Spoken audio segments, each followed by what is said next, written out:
হায় হায় রে, মুসলিম ভাইয়ের বউ কয় আল্লাহ সহ্য করতো না, আল্লাহ সহ্য করতো না, আল্লাহ খোদার নাম লহন লাগবো। বিএনপি সরকার কি পাগল হয়ে গেছে? অনেকে কিন্তু এরকমই ভাবতেছেন মুসলিম ভাইয়ের বউয়ের মতন, যাদের আসলে ধর্ম সম্পর্কে পরিপূর্ণ জ্ঞান নাই।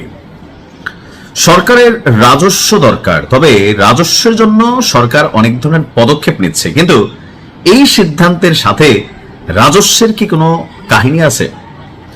বাংলাদেশে ইসলাম প্রচারের ক্ষেত্রে যেই মানুষটির নাম সর্বপ্রথম সিলেটের পুণ্যভূমিতে হযরত শাহজালাল রহমাতুল্লাহ আলাই, তিনি পদচারণ করেছিলেন এই বাংলার পবিত্র ভূমিতে।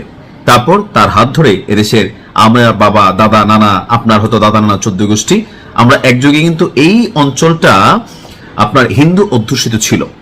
তো সেখান থেকে ধীরে ধীরে তিনি মানুষকে মুসলমানে পরিণত করেছেন বা পরিবর্তন করেছেন, ধর্মে দীক্ষিত করেছেন।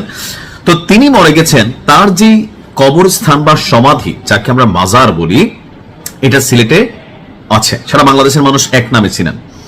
তো হঠাৎ করে আমাদের বিএনপির এই সরকার আসার পর সিলেটে হযরত শাহজালাল রহমাতুল্লাহ আলাইয়ের মাজারে যে দান বাক্স আছে, সেই দান বাক্সটা সিলগালা করে দিয়েছে প্রশাসন অর্থাৎ সরকার। তো সরকারকে বিএনপি। এখন অতীতে এমন ধরনের কোনো ঘটনা ঘটে নাই, কিন্তু এখন যেটা ঘটলো এটা নিয়ে অনেকে প্লাস মাইনাস অনেক মন্তব্য করেন, কিন্তু আসলে কি এটা ভালো হইলো নাকি খারাপ হইলো?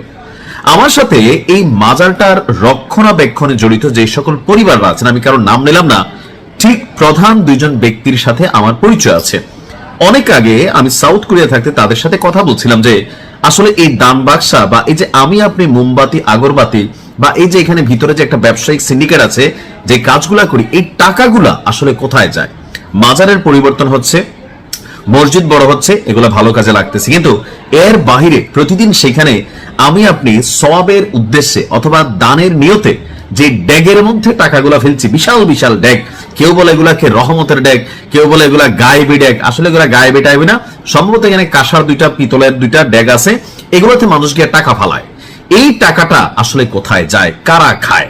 তো আমার সাথে যাদের কানেক্টিভিটি আছে তাদের একজন বলছিলেন যে এখানে শনি রবি সোম মঙ্গল বুধ বৃহস্পতি শুক্র সাপ্তাহিকভাবে এখানে ভাগাভাগি হয়, অর্থাৎ শনিবারের টাকা যদি এ পায়, রবিবারের টাকা আবার বি পায়, আবার শুক্রবারে টাকা বেশি উঠে, এই টাকা ধরেন আবার সি হয়, এবিসিডি ইএফজি এর মধ্যে আবার এই শুক্রবার নিয়ে একটা আভ্যন্তরীণ লড়াই আছে, যেটা আমি আপনি ওখানে গেলে বুঝি না। মাজারগুলোতে আসলে অধিকাংশ জায়গায় একটা ব্যবসায়িক জায়গাতেও কিন্তু এটাকে পরিণত করা হয়েছে। একজন মৃত ব্যক্তি হযরত শাহজালাল রহমাতুল্লাহ আলাই, তার পরিবার কি আসলে এটা দেখভাল করছেন নাকি অন্য কেউ, এই বিষয়ে কিন্তু একটা বিস্তারিত প্রতিবেদন করা যেতে পারে যদি আমরা এটা নিয়ে ঘাটাঘাটি করে। যারা সিলেটের মানুষ আছেন, যারা এই পরিবারের সাথে সংযুক্ত আছেন, তারা কিন্তু জানেন কেন সরকার আপনার এটাকে আসলে সিলগালা করলো। আসুন দেখি, সিলেটে এই শাহজালাল রহমাতুল্লাহ আলাইয়ের মাজারের যে দান বাক্স, সেটাকে সিলগালা করছে প্রশাসন, অর্থাৎ এটা খুলতে গেলে প্রশাসনের অনুমতি লাগবে। যেমন পাগলা মসজিদে যে দান বাক্সগুলা, এটা সরকারি লোকের উপস্থিতিতে মসজিদ কমিটিকে নিয়ে আপনার এই টাকাটা গণনা করা হয়, এমনকি ভবিষ্যতে এই টাকা এই মসজিদের জন্য একটা ব্যাংকে রাখা হয়। আজকের দিনে যখন এটা বন্ধ করছে, তখন আপনার নতুন কয়েকটি দান বাক্স স্থাপন করা হয়েছে, আর পুরাতন যে দান বাক্সগুলো ছিল সেগুলোকে সিলগালা করে দেওয়া হয়েছে। এ সময় অতিরিক্ত জেলা প্রশাসক মাসুদ রানার নেতৃত্বে জেলা প্রশাসনের কয়েকজন সহকারী কমিশনার, আইন শৃঙ্খলা বাহিনীর সদস্যরা উপস্থিত ছিল। জেলা প্রশাসন বলছে যে মাজার কর্তৃপক্ষকে জানিয়ে আপনার এই দান বাক্সগুলোকে সিলগালা করা হয়েছে, যেগুলো পুরান ছিল, নতুন দান বাক্স আপনার স্থাপন করা হয়েছে। আর মূলত দানের টাকার স্বচ্ছতার জন্যই সরকার এই উদ্যোগ নিয়েছে। তবে মাজার সংশ্লিষ্টদের অভিযোগ, প্রশাসন মাজার নিয়ন্ত্রণের চেষ্টা করছে। মাজার কি নিয়ন্ত্রণ করবে? মাজারে বাবা আছে, as a Muslim human being আমরা জানি যে মৃত ব্যক্তির কাছে কোনো ক্ষমতা থাকে না, তার দরবারে যেতে পারি, তার জন্য রুহের মাগফিরাতের জন্য আমি একটু দোয়া পড়তে পারি, সেখানে 2 রাকাত নফল নামাজ পড়তে পারি মসজিদে, কিন্তু মাজারকে কেন্দ্র করে চারপাশে ঘিরা যে সেজদার কিছু প্রবণতা আছে, এটা আসলে ইসলামের সাথে সাংঘর্ষিক।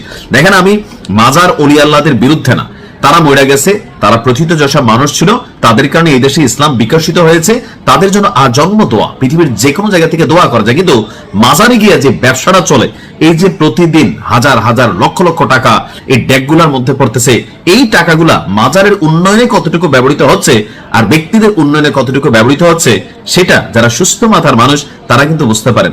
আমি মনে করি সরকারের এই উদ্যোগটি সাধুবাদ পাওয়ার যোগ্য। কারণ এই টাকাটা প্রকৃতপক্ষে সঠিক জায়গায় ব্যবহার করা জরুরি। ভালো থাকুন, গুজবে কান দিবেন না, না বুঝা ভিডিও বানাই ফেলবেন না। আসসালামু আলাইকুম।